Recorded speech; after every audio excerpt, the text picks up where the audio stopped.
Hello everyone, welcome back to my channel. কেমন আছো সবাই? আশা করবো সবাই খুব ভালো আছে, সুস্থ আছো। আজকেরও বেশ কয়েকটা টিপস তোমাদের সঙ্গে শেয়ার করবো। ছোটো ছোটো টিপসগুলো জানা থাকলে অসম্ভব কাজও কিন্তু সম্ভব করে নেওয়া যায়। তো প্রথম যে টিপসটা তোমাদের সঙ্গে শেয়ার করছি ডিম নিয়ে। তো দেখো বন্ধুরা, অনেক সময় আমরা অনেক রেসিপি বানাই যেখানে ডিমের কুসুম আর ডিমের সাদা অংশ দুটোকে আলাদা করতে হয়। আর আলাদা করতে গেলে কি করি, আমরা হাত দিয়ে এই কাজটা করে থাকি।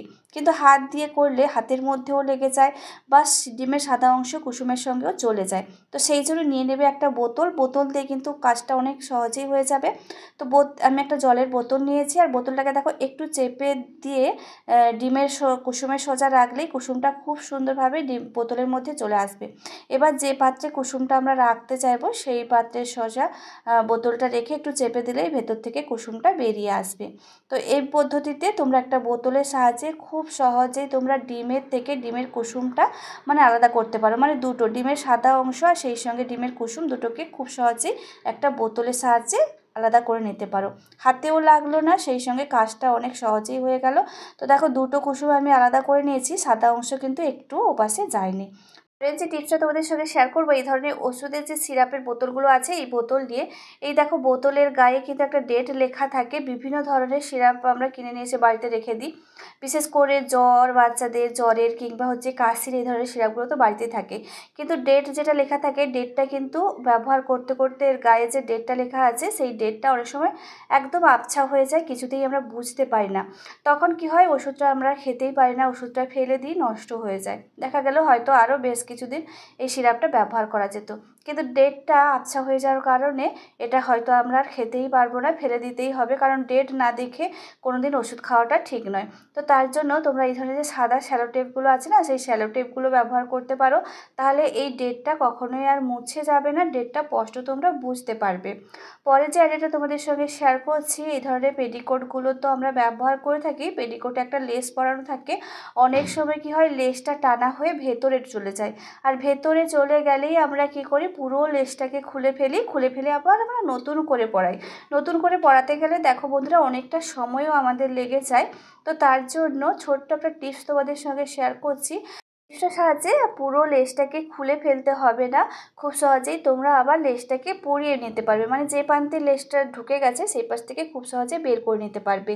নিয়ে নিতে হবে একটা ছোট্ট দেখে সরু দেখে যে কাঁচিগুলো আমরা বাড়িতে ব্যবহার করি বিভিন্ন জিনিসপত্র কাটার কাছে, এই ছোট্ট কাঁচিগুলো তোমরা নেবে।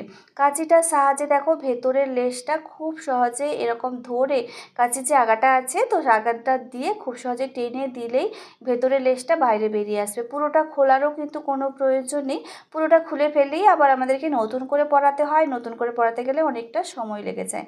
তো এইভাবে এই কাঁচির সাহায্যে তোমরা লেসটাকে আবার পুনরায় বের করে ব্যবহার করতে পারবে, আমাদের অনেকটা সময় কিন্তু বেঁচে যাবে। মিক্সার মেশিনে এই যে জারগুলোতে আদা রসুন আমরা পেস্ট করে থাকি, পেঁয়াজ, তারপরে অনেক সময় কিমা, বিভিন্ন জিনিস পেস্ট করে থাকি। কিন্তু ধোয়ার পরে দেখো এইভাবে করে আমরা উপর করে রেখে দিই। উপর করে রেখে দেওয়ার ফলে যেটা সমস্যা হয়, জলটা ঝরে যায় ঠিকই, কিন্তু ভেতরে এই যে আদা রসুন পেঁয়াজ মাংসের কিমা এগুলো যে পেস্ট করি, তার যে একটা স্মেল সেটা কিন্তু বেরোতে পারে না, তার ফলে এর মধ্যে থেকে বাজে একটা দুর্গন্ধ হতে থাকে।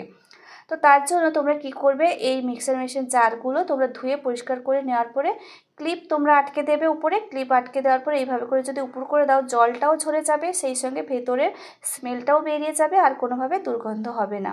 পরের যে আইডিয়াটা তোমাদের সঙ্গে শেয়ার করছি, যে কোনো ক্রিম আমরা যখন বাইরে যাই সঙ্গে করে তো নিয়েই যেতে হয়, আর ক্রিমটা ব্যাগে করে যখন আমরা ভরে নিয়ে যাই, সমস্যা যেটা হয় সাইড থেকে অনেক সময় ক্রিমগুলো বেরিয়ে যায়, বা উপরে যে ঢাকনাটা আছে ঢাকনার গায়েও ক্রিমগুলো লেগে যায় এমন বিশ্রীভাবে, তো সেটা অনেকটাই পরিমাণে নষ্ট হয়ে যায়। তার জন্য কি করবে দেখো, এই ধরনের প্লাস্টিকগুলো তোমরা একটু প্লাস্টিক কেটে নেবে। এই যে উপরে ঢাকনাটা আছে না, ঢাকনার থেকে একটু বড় সাইজ করে তোমরা একটা প্লাস্টিক কেটে নেবে। তো আমি এখানে দেখো একটু প্লাস্টিক কেটে নিচ্ছি, অবশ্য ঢাকনাটার থেকে কিছুটা বড় রেখেছি। তো এইরকম করে একটা প্লাস্টিক কেটে নেবে, আর প্লাস্টিকটা যদি কৌটোর মধ্যে রেখে তার উপরে ঢাকনাটা পরিয়ে দিই, তাহলে এটা হবে আর কোনোভাবেই ক্রিমটা বাইরে বেরিয়ে আসবে না, সাইডগুলোতে লেগে যাবে না, সেই সঙ্গে উপরের ঢাকনাতেও লাগবে না। তাহলে ক্রিমটা একদম ফ্রেশ থাকবে, কোনোভাবেই নষ্ট হবে না। তো আশা করছি ছোট্ট আইডিয়াটা তোমাদের কাজে লাগবে। ব্যাগের মধ্যে ক্রিম ভরার আগে এই টিপসটা তোমরা একবার অ্যাপ্লাই করো। আমরা যে লিকুইড সিঁদুরগুলো ব্যবহার করি না, ব্যবহার করতে করতে বেশ কিছুদিন হয়ে গেলে দেখা যায় এগুলো শক্ত হয়ে যায়। শক্ত হয়ে বসে গেলে আর কিন্তু আমরা ব্যবহার করতে পারি না, এগুলো ফেলে দিই। তো তার জন্য তোমরা কি করবে, অল্প করে একটু জল নেবে, ঠিক আছে? নর্মাল আমি প্লেন জল নিয়েছি, জল দেখো আমি বেশ কয়েক ফোঁটা এর ভেতরে দিয়ে দিলাম। দেওয়ার পরে ঢাকনাটা বন্ধ করে দিয়ে এইভাবে করে একটু বেশ কয়েকবার ঝাঁকিয়ে নেবে।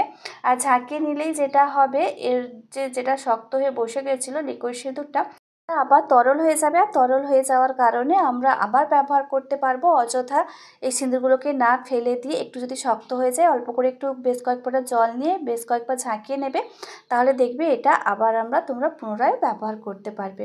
তো চলো দেখে নেওয়া যাক পরবর্তী টিপস। তো আমাদের প্রত্যেকের বাড়িতে তো ওয়াশ বেসিন রয়েছে। এই বিশেষ করে দেখো হোয়াইট কালারের যে ওয়াশ বেসিনগুলো, এগুলো খুব বেশি তাড়াতাড়ি নোংরা হয়, আর একটু নোংরা হলে বোঝাও যায়, কিন্তু বেশ কিছু অনেকটা পরিমাণেই নোংরা হয়েছে। যখন এরকম নোংরা হয় তো এটাকে পরিষ্কার করার জন্য যে টিপসটা তোমাদের সঙ্গে শেয়ার করব, এটা দিয়ে যদি পরিষ্কার করো খুব সহজেই কিন্তু পরিষ্কার হয়ে যাবে। হারপিক নিয়ে নেবে। এই হারপিক দিয়ে এত সুন্দরভাবে পরিষ্কার করা যায়, মনে হয় আর কোনো কিছুই ব্যবহার করলেও এরকম পরিষ্কার হবে না। তো এই দেখো হারপিক আমি কিছুটা নিয়েছি। তো হারপিকটাকে আমি এখন ওয়াশ বেসিনের পুরোটাই আমি লাগিয়ে দিচ্ছি। সমস্ত জায়গায় হারপিকটাকে এইভাবে করে ছড়িয়ে ছিটিয়ে লাগিয়ে দেবে। লাগিয়ে দেওয়ার পরে 5 মিনিটের মতন তোমরা রেখে দেবে। চাইলে রাখতে পারো, নাও রাখতে পারো। তো আমি এখানে 2-3 মিনিটের মতো রেখেছিলাম। রেখে দেওয়ার পরে দেখো হাতের মধ্যে একটা প্লাস্টিক পরে নিয়েছি, একটা স্কচব্রাইট নিয়েছি। এটা দিয়েই একটু ঘষা দিলেই যত কঠিন দাগই হোক না কেন সেগুলো খুব সহজেই পরিষ্কার হয়ে যাবে। অবশ্যই করে একটা হারপিক এক্সট্রা করে রেখে দেবে। তো বাথরুমে যে হারপিকটা ব্যবহার করে থাকি সেটা তোমরা নেবে না, এক্সট্রা হারপিক রাখলে ওটা দিয়ে কিন্তু সংসারে অনেক জিনিস পরিষ্কার করে নেওয়া যায়।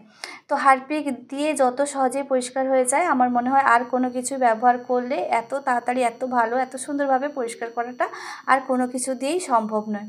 তো আমি দেখো প্লাস্টিক পরে নিয়েছি। তোমরা চাইলে ব্রাশ দিয়েও ঘষতে পারো, কিন্তু ব্রাশ দিয়ে ঘষার থেকে এইভাবে প্লাস্টিক যদি একটা হাতে পরে নিই, তাহলে কি হবে, খুব সহজেই পরিষ্কার করা যাবে। হাত দিয়ে যতটা কাজটা করা যায়, ব্রাশ দিয়ে অতটা ভালো কাজ হয় না।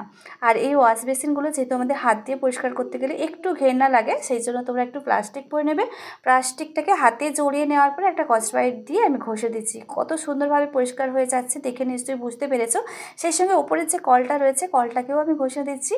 তো কলটাও বেশ খানিকটা নোংরা হয়েছিল, তো একসঙ্গে দুটোকে একদম ঘষে মেজে পরিষ্কার করে নিলাম। এরপরে দেখো ধুয়ে আমি তোমাদেরকে দেখিয়ে দিচ্ছি কতটা চকচক করছে। দেখে নিশ্চয়ই তোমরা বুঝতে পেরে গেছো, একটু কোথাও কিন্তু ময়লা নেই, একদম নতুনের মতন ঝকঝক করছে।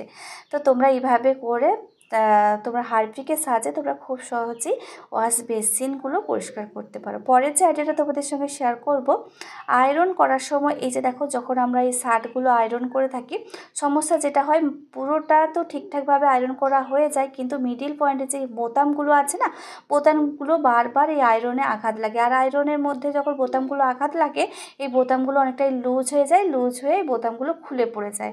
তো তার জন্য সহজ একটা টিপস দেখো তোমাদের সঙ্গে শেয়ার করব। যখন তোমরা এই ধরনের শার্টগুলো আয়রন করবে, তো আয়রন করার আগে তোমরা নিয়ে নেবে একটা হচ্ছে সিরাপের যে বোতলগুলোর ঢাকনা হয় না, সেই ঢাকনাটা আমি একটা নিয়েছি। আর ঢাকনাটা যদি এই বোতামের উপরে রেখে দিই, তাহলে বোতামটা একদম কভার থাকলো। তার ফলে কি হবে, বোতামের মধ্যে আর এই আয়রনটা আঘাত লাগবে না। বারবার আঘাত লাগার ফলে কি হয়, বোতামটা অনেকটাই লুজ হয়ে যায়, লুজ হয়ে খসে পড়ে যায়। তো এইভাবে করে একটা কভার করে দিয়ে তারপরে যদি আয়রন করে থাকি, তাহলে খুব সুন্দরভাবে আয়রন হয়ে যাবে, সেই সঙ্গে বোতামগুলো একদম সুরক্ষিত থাকবে।